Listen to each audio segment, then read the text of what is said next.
خوش آمدید با کانال بوبیتون، کانال بیوگوموس و محیط پروری. حاضر ما در شهر بوستانی گلستان. اول این رو قیراقو میگفتن، حاضر نامش عوض شده شهر بوستانی گلستان. خودی در داخل آسایشگاه در چایخانه دلکشا، این چایخانه دلکشا قرار داریم. حاضر اینجا در سمیناری جمهوری پرنده پروران ما اشتراک داریم. ما همونجا در دور آمدیم. خیلی گوش کردیم سمینار با درجه عالیش گذشت. فقط یک یادآوری ماند. این سمینار ما یک یادآوری ماند. اکوی مشاکی را دیدم خیلی برآمدهای خوب کرد. خیلی برآمدهای خوب کرد و دوره جوانی هم بعد رایم اومد و خیالم اومد. اول این بار صد رئیس کیویدی پرنده پروری اکای مشاکی را ما اولین بار در کجا بخوردم.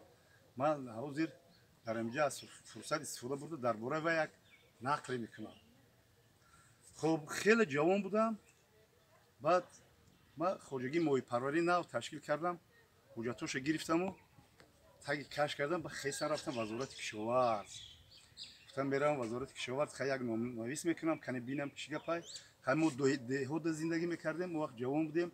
وقت وزارت و کارخانه چی رو قدر نمیفهمیدیم.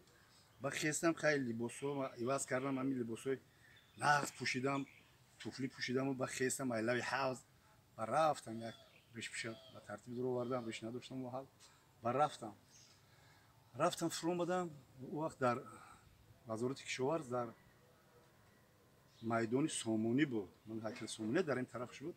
و رفتم این استکک دیدم پاتینکوام کم تریفلوس خیلی بشوشتم تازه کردم. این سوسو رو نگاه کردم. خیلی اونجا در آمده که گپ اکشلوق اومده ادیه اومده که ما در اومده وجود باید گپ زنیم ادبی کرده خیلی با مدنیت کرده گپ زنیم. گفته خیلی رفتیم من خیلی خد بسم الله الرحمن الرحیم گفته اوه ساکمی دری امو وزارت خیلی کشوده و بسم الله گفتم که در اومدم این سه اصول نگاه کردم. یک خیلی خونه بلند هوایی همین خیلی در نظرم تو با اوست در اومدم گفتم خدا که من همین رفته گپ زدم میتونسته باشم یک ادبی کرده گپ زنم. گفتم همین خیلی در اومدم وزارت کشاورزی همین نو در اومدم هوشم با کی جای بود که یک از گفت که اکو کجا میرید. گفته همین خیلی زهرم ترسیدم گشتم نگاه کردم که یک آدم اونجا شتگی از استال موندگی. گفت اکو شما کجا میرید؟ گفت این ممکن است چی بالا این من گفتم خیلی شدی جا اومدم. گفتم من همین باید حجت برام همین محیط رو همش خیلی باید چی گفتم من نمیدونم. گفت که فامیلیتون رو گذاشتم. من خیلی نام نویسم اونجا که نظر محمد خواجگی بابا جان شهر وحدت خیلی نویسم. بعد آرام شدم. گفت که برید برادر برید من سه تاج. گفتم هیچ گپ نبوده ای همش چنج بوده. با سوسه برو اومدم خیلی سه تاج برو اومدم. خیلی نگاه کردم رفتم که کبیده محیط توجی درش محکم.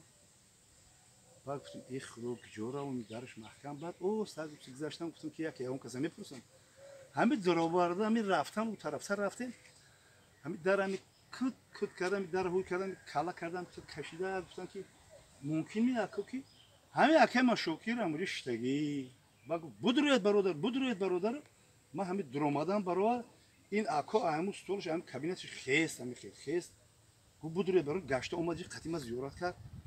ما گفتیم خیلی جوی نقد خیلی پیشموز میگیرن و میگن گوشین من اینجا طرف داشتم استول با وای استولی اساسی خودش دانشید